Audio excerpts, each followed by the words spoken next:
Explicar de una manera fácil y rápida cómo distinguir una frase verbal de un verbo conjugado normal con complementos, ¿sí?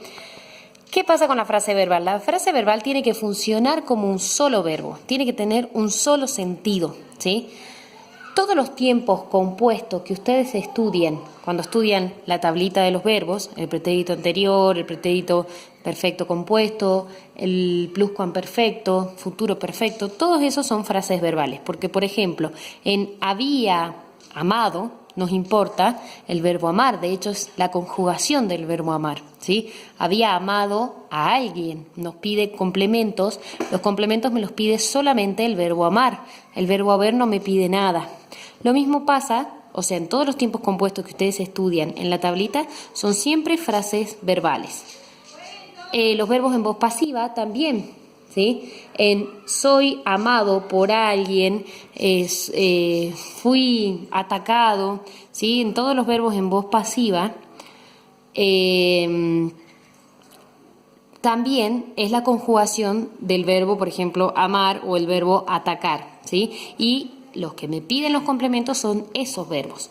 Ahora hay otros, ¿sí? Por ejemplo, debo más infinitivo, voy más infinitivo, tengo que más infinitivo, sigo más participio, sigo más gerundio, estoy más infinitivo.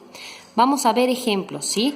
Por ejemplo, en debo estudiar matemática, el que me pide el complemento matemática es el verbo estudiar.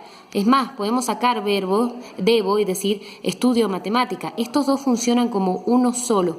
En voy a ir al cine, voy, ir e ir, incluso son el mismo verbo, solo que uno está conjugado y el otro no, ¿sí? Entonces, quien me pide el complemento de circunstancial de lugar es el verbo ir. De hecho, puedo decir únicamente estudio matemática, voy al cine, sigo enojado contigo o sigo estudiando matemática.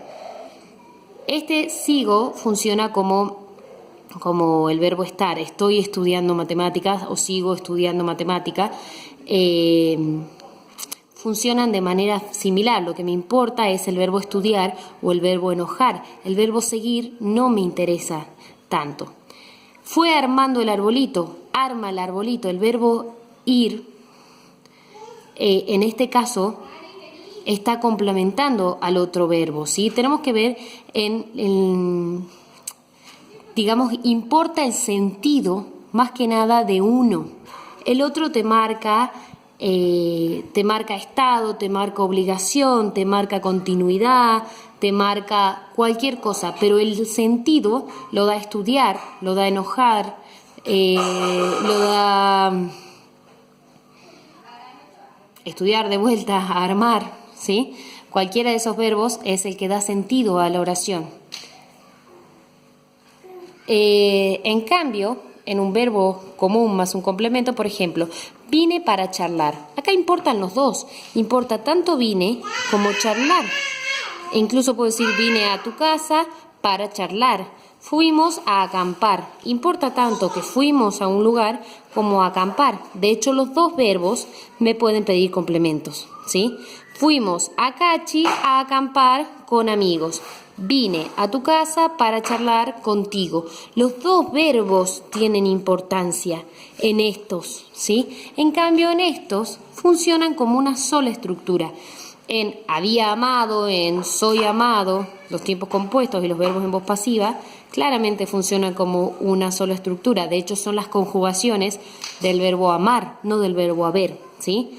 Y en todas estas formas importa el segundo verbo, más que nada es el que da sentido y el que me pide complementos, mientras que el otro me marca simplemente estado. Esa es la diferencia entre la frase verbal y un verbo que me pide complementos. En este caso, por ejemplo, complemento circunstancial de fin y complemento circunstancial de fin.